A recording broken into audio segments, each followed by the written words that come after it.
What are we discussing on today's Locked on Diamondbacks podcast? Well, the D-backs made a splash signing with Joc Pederson, so we got to break down the new look lineup.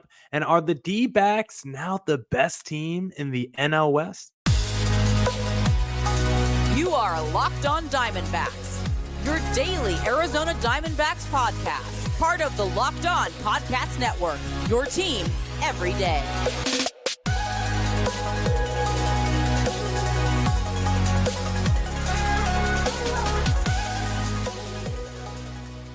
Welcome into the Locked on Diamondbacks podcast, part of the Locked on Podcast Network, your team every day. You're listening to who? Always charismatic host of this podcast, Millard Thomas. I'm a multimedia journalist and I'm a graphic designer, so please go check out my website, millardthomas24.myportfolio.com. On there you can see all my latest work, from my packages to my articles to my photos and my graphic design.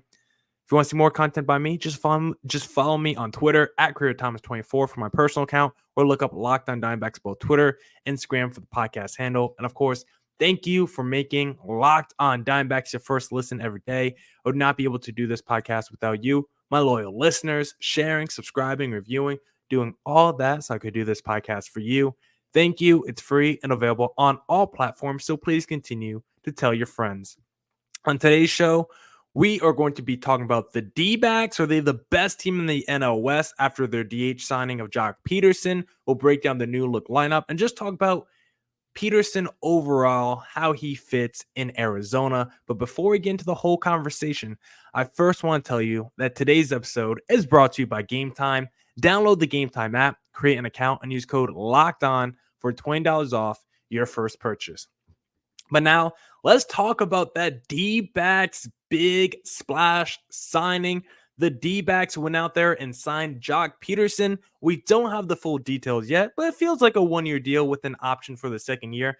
And I recorded a podcast earlier this week talking about how we're about to see a free agent frenzy in Major League Baseball because, again, we're only like 30 days away from spring training, right? So many free agents still available. There just has to be a free agent frenzy. And as soon as I put that pod out, not even put out, I recorded the pod. I always, you guys know I like to record a day early. So technically it's 8 p.m. on Thursday right now. I'm going to drop this Friday morning, of course. But the pod I put out earlier this week, talking about the free agent frenzy, literally after I was done recording that, we saw the Rhys Hoskins deal. We saw the Matt Moore deal. We've seen some other reliever deals this past week. Now we got Joc Pederson to the D-backs. Like, I called it. Literally, as soon as I was done recording the podcast, I called the free agent frenzy because it was the most obvious thing that was going to happen because of the amount of quality free agents still on the market, and the D-backs were still in the market for a DH. They talked about it for the last couple months, how they still want to add one more bat to the lineup. And a lot of us thought it might be a righty because of, conversation before the offseason started. But as we got deep into the offseason, Mike Hazen kind of made it like more and more known that, you know what, I might be looking at a lefty DH. And the best guy available for that was a Joc Pederson, and now he's going to be coming over to Arizona, and his primary, that's the word I want to say. His primary role is going to be crush right-handed pitching as a lefty at bat and just platoon. Joc Pederson is not going to be an everyday player. This is not a guy that's going to play 155 games for the D-backs next season. Joc Pederson is the guy who will probably play 100 to 130 games. Just depends on how many times you face righties throughout the season, because I don't think he will be in the lineup against lefties. We, of course, know our guy, Torey Lovullo, loves to platoon guys. I think Joc Pederson will be the favorites among those guys because Joc Pederson, when you look at his stats throughout his career, kind of struggles against lefties, right? As a lefty bat, that is not where his strength is. His strength is crushing righties, and he can do it at such a high level that he can be an all-star player, even though he struggles big time against lefties, because against righties in his career, 834 OPS. Meanwhile, only 622 OPS. In the last couple seasons with the Giants, not exactly a defender either. So Joc Pederson, true DH, coming in just to crush the ball, and I think he's going to do that at a pretty high level for the D-backs. Now, are we feeling a little bit disappointed because it felt like everyone wanted a Jorge Soler or a J.D. Martinez or maybe even a Rhys Hoskins? Yes, I personally would have preferred those guys over Joc Pederson. I think those guys are better than Joc Pederson. I think they have a higher ceiling than Joc Pederson, considering JD Martinez just had himself a monster bounce back season. So did Jorge Soler. Rhys Hoskins is coming off the ACL surgery, but he's the guy that we know has tremendous power. But the funny thing is, even though we're disappointed that's Joc Pederson instead of like Jorge Soler or JD Martinez, and part of it is because JD, the Solers, had monster seasons while Joc Pederson's coming off a down year. But again, free agency, a lot of the time, just about timing. When you look at last year's offseason, like if we did this same exercise with who would you want to be the D-backs DH, if we did that same exercise last offseason, Joc Pederson might have been the guy that we say, you know what, I want him the most because JD Martinez, really down season in 2022. Same with Jorge Soler. Rhys Hoskins was a little bit in the decline in 2022 as well, while Joc Pederson had arguably the best season of his career in 2022 for the San Francisco Giants. So we know Joc Pederson at his best can be an absolute stud. 2022 All-Star, 274 average, 874 OPS, 23 home runs, 70 ribbies in 134 games. That is like the perfect slash line for what you want Joc Pederson to do in a D-backs uniform. Did he have a little bit of a down season with the Giants this past year? Yes. Yes, he did. But when you look at the advanced stats, it seems like it was more poor luck than anything when it comes to why Joc Pederson struggled this past year. His hard hit rate was actually up from 2022. He cut down on his strikeouts. He increased his walk rate. So all that feels like he should be trending, or at least trending toward a bounce back.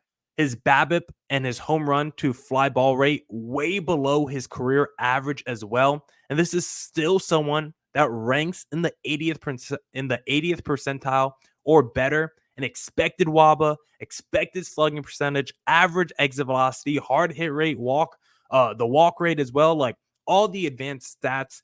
He's a stat cast darling. The advanced stats still love Joc Pederson a lot. So even though he's coming off a down season, the numbers suggest he's going to regress in a positive way. Positive regression could be coming for Joc Pederson next season.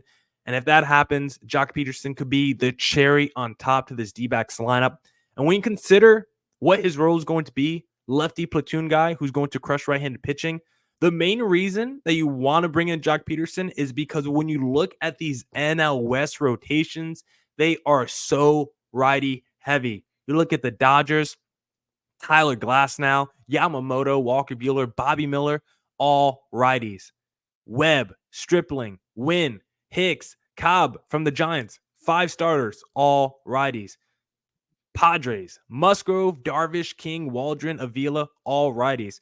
And the three, not counting the Rockies, and the 3 other teams that could be competitive against the D-backs, the Dodgers, Padres, and Giants, like you could say 80%, if not the entire rotation, is made up of righties. So Joc Pederson is going to be playing damn near every day against the NL West.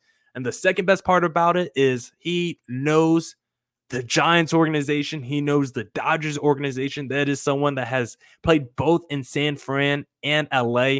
He can be a spy for the D-backs. And one final thing about Joc Pederson that's going to really boost this D-backs team for next year is the fact that Joc Pederson is a winner and he's a postseason performer. He has a nickname on Baseball Reference called Joctober because of what he used to do with the Dodgers and Braves in the playoffs. This is someone that shows up in a big way. This is a 2-time World Series champ. You check his playoff numbers, over 800 OPS in his career in the postseason, over 1,000 OPS in the NLDS, and it's like 850 in the World Series. He struggles in the NLCS for some reason, but the Divisional Series and the World Series, he's looked like an all-star superstar in both of those situations. So Joc Pederson, will he be an everyday player for the D-backs next season? No. But 120 games of Pederson absolutely crushing righty pitching, especially in the NL West division. I'm so excited, and hopefully we get to see Joctober in Arizona. Now, if you want to see Joctober in Arizona, you're going to have to buy some tickets, and the best place to buy tickets is Game Time, of course, because Game Time is the only ticketing app that gives you complete peace of mind with your purchase. See the view from your seat before you buy so you know exactly what to expect when you arrive. All in prices show your total upfront so you know you're getting a great deal before you check out. Buy tickets in seconds with 2 taps. Game Time has deals on tickets right up to the start of the event and even an hour after it starts. With zone deals, you pick the section and Game Time picks the seats for big time savings. Take the guesswork out of buying tickets with Game Time. Right now, all Game Time users get $100 off a big game ticket with code Vegas100. Terms apply. Just download the Game Time app and use code VEGAS100 for $100 off a big game ticket. Or if you're not going to the game, use code Locked On for $20 off your first purchase. Download Game Time today. Last minute tickets, lowest price, guaranteed.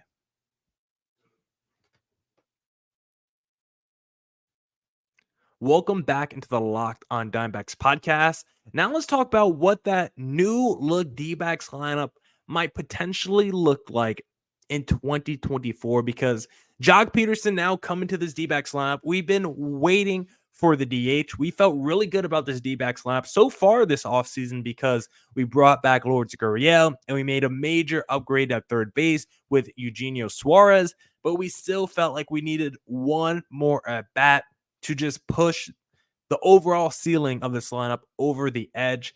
And now I think with Joc Pederson being the cherry on top, the D-backs have themselves a World Series lineup. And we'll talk about in segment number 3, we'll compare the D-backs rotation and lineup to the other teams in the NL West. But on paper right now, it looks strong. This D-backs team last season, league average against righties, and Pederson should help this team out a lot more in that area because, once again, he is a righty killer. And also the DH last season for the D-backs, not the most productive position, I would say, in the lineup. I mean, on the peripherals, like 22 home runs, 97 RBIs. You feel really good about those counting stats from the DH last season, but still, only 219 average and below 700 OPS from the D-backs DH last season. Just not good enough consistently, and that's where I hope Joc Pederson can at least come in and stabilize that position. Because for Pederson, I definitely think by himself, he could put up near 22 home runs in 130 games. Like, by himself, he's going to put up near the numbers that the DH put up last year. And then hopefully those other 30 plus games or whatever, however many games it is that Joc Pederson isn't playing DH. Hopefully there's a quality righty in there. So maybe the stats next season for the D-backs DH is like 30 home runs, 100 RBIs, but maybe it's like a 260 average and a 810 OPS. Like, if that's the case, this ceiling of this D-backs lineup just goes up tremendously. And if you kind of had to project this D-backs lineup against righties next year, this is kind of how I would do it personally. I think you start with Corbin Carroll, 146 WRC plus against righties. Ketel Marte next, 122 WRC plus against righties.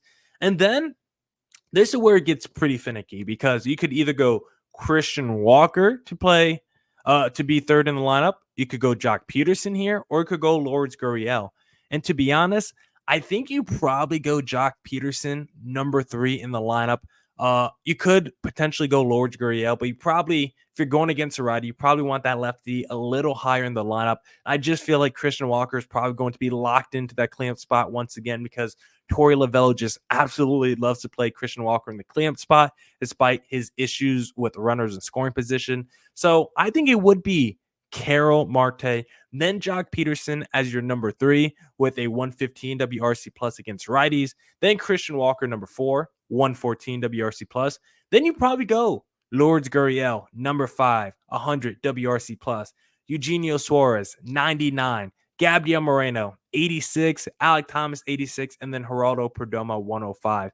And the reason I bring up the WRC plus is because 100 is considered league average. And so the D-backs against righties next season with this potential lineup would have 6 dudes who are at least league average, if not better, against righties. And if Eugenio Suarez can get that 99 just up another point or two, the D-backs would have 7 dudes in their lineup that's at least league average or better against righty pitchers going to next season, which I think is just absolutely massive. And considering guys like Gabriel Moreno can still get better, guy like Alek Thomas can still get better, the rest of the lineup, I mean, Corbin Carroll, I guess, can still get better too. I mean, imagine if he turns into Ronald Acuna, and now he's a 40-70 kind of a player. I guess that is in the realm of possibility for Carroll. But the rest of the lineup, I mean, most of the vets, we know who they are. Marte, Walker, Gurriel, Suarez. I think we know what to expect from those guys. Pederson.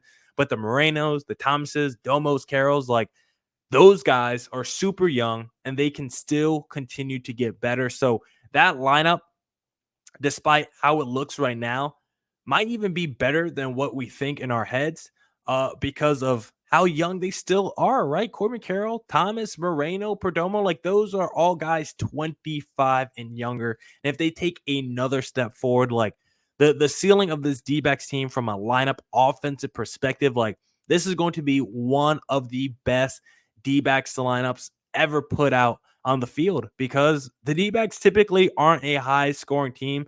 Last year, they manufactured runs, right? It was all about creating chaos and havoc on the bases. And they're going to do that again next season because you still got Corbin Carroll in the lineup. You still got Thomas. You still got Domo. You still got some speed in the lineup. Maybe it's not overwhelming speed like it was last year because a guy like Jake McCarthy was expected to be a starter with the Alek Thomas and Corbin Carroll. Like your outfield was so fast.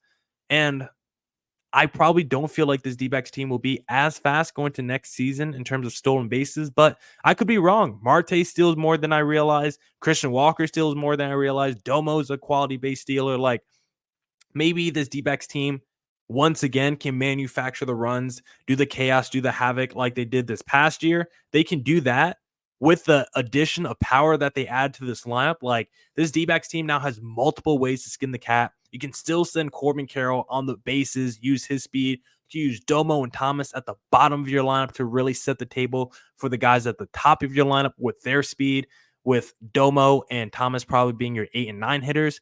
But you can also change the game now with one swing of the bat from a Walker, a Pederson, a Eugenio Suarez. Like they're just so much more dynamic now, this D-backs team with this new look lineup. Power, speed, whatever style you want. It's kind of like eBay Motors, right? Power, speed, or whatever. Doesn't matter the style. The D-backs can do it all. And so we're super excited about what this D-backs lineup can do in 2024. And even when the D-backs goes against the lefties, I don't think Joc Pederson is ever going to play against a lefty next season. But this D-backs lineup could look kind of interesting when they go against lefties next year because maybe they give those opportunities, the Joc Pederson DH opportunities, to like a Jordan Lawler or something next season. Maybe he ends up being like the 30-game DH when Joc Pederson isn't playing. I don't know. I think Jordan Lawler will start the season in the minors. I think he'll probably play a couple months down there, maybe around trade deadline, all-star break, he gets called back up. But who knows if there's a injury to Perdomo or if Jordan Lawler just crushing the ball in AAA. Maybe they call him up earlier than expected, and maybe Jordan Lawler is the guy, is the go-to DH when Joc Pederson is resting and not playing against righty pitchers. So this D-backs team, I absolutely love how it's set up for next season. Even a young guy like Jorge Barosa could potentially be the fourth outfielder righty and be that DH for the D-backs when Joc Pederson is on the bench. We actually have a deeper Jorge Barosa conversation coming next week with Lindsey Crosby of Locked On MLB Prospects. 2 pods with Lindsey Crosby next week, breaking down all the young guys, both in the minor leagues and on the major league level. So a lot of insight from Lindsey Crosby. So be on the lookout for that next week. 2 podcasts, but D-backs, new look lineup, Joc Pederson, cherry on top.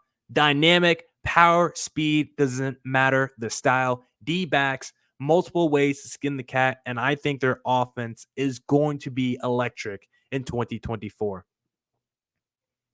And if you want to bet on the D-backs offense being maybe the best in baseball next season, then the best place to place a futures bet is FanDuel Sportsbook because the NFL regular season is wrapping up, but there's still time to get in on the action with FanDuel, America's #1 sportsbook. Right now, new customers get $150 in bonus bets guaranteed when you place a $5 bet. That's $150 in bonus bets, win or lose. The app is so easy to use, and there's so many different ways to bet, like live same game parlays, find bets in the new Explore tab, make a parlay in the Parlay Hub. My favorite thing to do is the same game parlay. Whenever I see the Lakers are playing a mediocre opponent, I take 80 over in points, 80 over in rebounds, and the Lakers money line. Now, the third leg of the parlay, that money line part, doesn't hit as much as I would want it to, but when it does, I have a smile on my face when I see that direct deposit hit my account. And if you want the same smile, visit fanduel.com/lockedon and make your first bet a layup. FanDuel, official partner of the NFL. All right. Let's get back into the Locked On Diamondbacks podcast, and let's wrap up the conversation by talking about if the D-backs are done this offseason and comparing this D-backs team to the rest of the NL West, because for the most part, I think the D-backs offseason is done. Like, I look at the lineup, I look at the rotation, like everything feels set. Highest payroll in franchise history. Like, what more could you want as a D-backs fan? Maybe another reliever or two. Like, you can never have enough quality relievers. So if the D-backs went out there and somehow signed someone that was good to be a back end arm, yeah, that is another move that I would not fault the D-backs for at all. But outside of that, like, a big need come into the offseason was upgrading the rotation, right? D-backs did that. Mike Hayes in the front office signed Eduardo Rodriguez, 4 years, $80 million, wherever the contract was. Number 3 starter. You're now locked in. Gallen, Kelly, Erod Fott, and then maybe Tommy Henry is that number 5. As we get closer to spring training, we'll talk about who that number 5 starter could be for the D-backs. And then also, we wanted maybe a little upgrade in the lineup, right? You needed an upgrade at third base, maybe get a secondary bat after that. D-backs did that exactly. First, you brought back Lourdes Gurriel.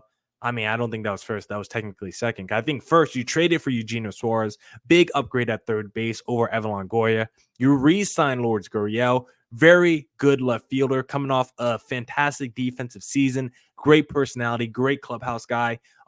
Bounce back in the power as well. We love Lourdes Gurriel and the purple hair. And then the cherry on top, Joc Pederson to play DH, add a little balance to the lineup as a lefty bat with some power.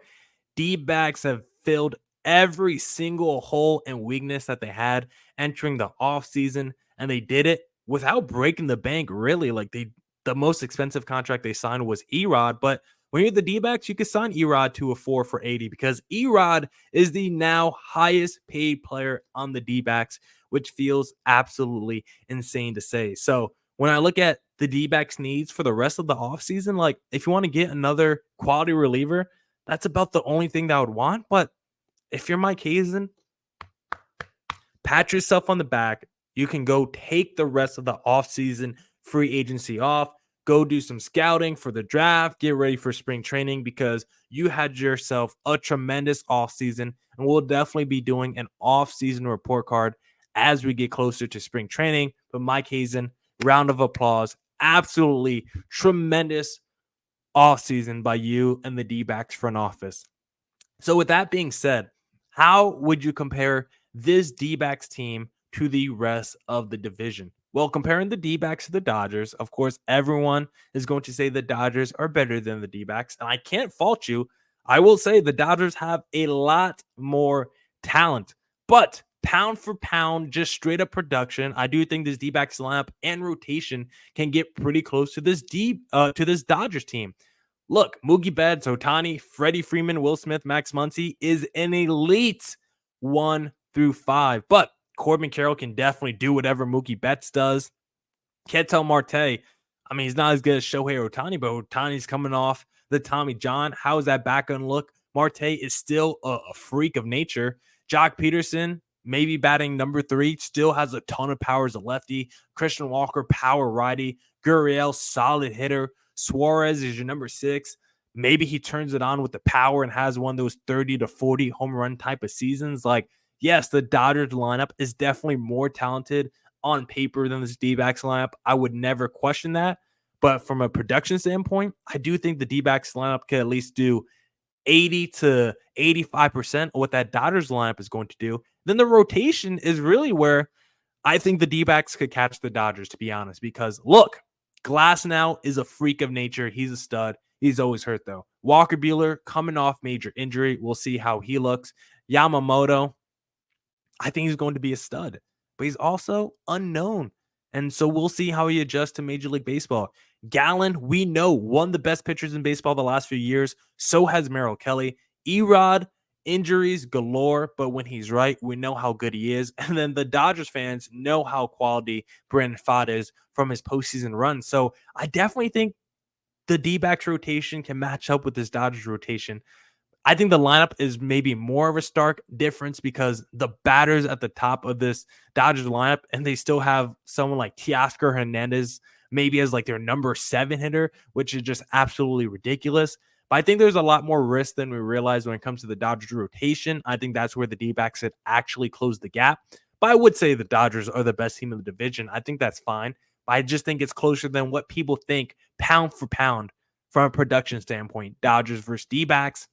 D-backs versus Padres, though, kind of a wash, to be honest. Last season, I felt really strong about this Padres team. I thought they had a chance to go to the World Series. Did not happen. And now you look at the line for the Padres, like, yeah, Bogart, Tatis, and Machado are studs. But outside of that, I like Ha-Seong Kim, but he's not exactly an offensive weapon. Jay Cronenworth, I don't know about that. Luis Campuzano, Matt Batten's a projected guy. Calvin Mitchell's a projected guy. Like, I don't know how many of those guys will actually be in the lineup. But after Manny Machado is your cleanup hitter in the lineup for the Padres, it's a drop-off to Jay Cronenworth. And then it's a Grand Canyon drop-off to the rest of that lineup. You look at the rotation for the Padres, it goes Darvish, it goes Musgrove. And then after that, it's like Michael King, Pedro Avila. Like, I don't know.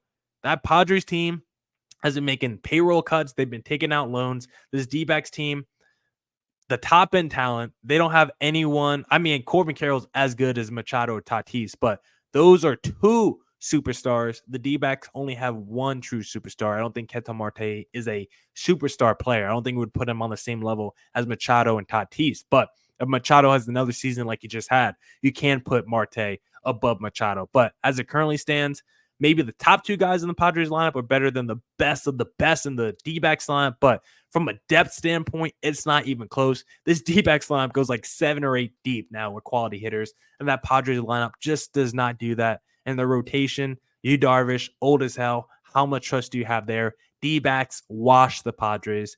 We're not going to compare the D-backs to the Rockies, but the D-backs against the Giants, talking with Ben Kaspick of Locked On Giants a couple weeks ago, it felt like he kind of tried to say that it's kind of close between the Giants and the D-backs, but you just look at the names on paper, like the projected line for the Giants next season, Jung-Ho Lee, who I think can be good, but probably an overpay, Thairo Estrada, Lamont Wade, Wilmer Flores, Conforto, JD Davis, Yastrzemski, Patrick Bailey. Like, those are a bunch of guys. Like, that whole lineup are dudes that should be like, you're number 7, you're number 8 hitter in the lineup. Like, it's a bunch of dudes that should be like that complimentary piece, that trade deadline guy that you trade for just to be the cherry on top to your championship roster. Maybe you're missing a third baseman or something, so you trade for JD Davis to give you a little extra Maybe you trade for Lamont Wade to be your first baseman, but when it's arguably Lamont Wade as your best player or Wilmer Flores is your best player, like when you don't have a true best player in your lineup, you can't pick out the star in your lineup compared to this D-backs lineup that's loaded with quality guys. Like, the best player in the Giants lineup would probably be like the number 7 hitter in the D-backs lineup. And that's being generous. That's at best. And then you look at the starters for the Giants, like Logan Webb is an absolute stud. And then after that, Stripling, Jordan Hicks, Alex Cobb not going to be there for the first couple months of the season. Like, I think it's pretty disgusting, that Giants rotation after a Logan Webb. And so I compare this D-backs team to the rest of the division. I think they're washing anybody that's not named the LA Dodgers. Right now, the D-backs over-under on FanDuel is 83.5. I'm a betting man, and I would go smash that over for the D-backs entering next season and go win yourself some money. Now, that's it for this edition of the Locked On Diamondbacks podcast. Come back next week for more Diamondbacks news coverage and insight. I will be on vacation in Italy, so I will not be recording any pods live. I pre-recorded all my pods for next week already, so be on the lookout for that. 2 with Lindsey Crosby of Locked On MLB Prospects. Those are a lot of fun. And as always, stay safe, stay healthy. Doses.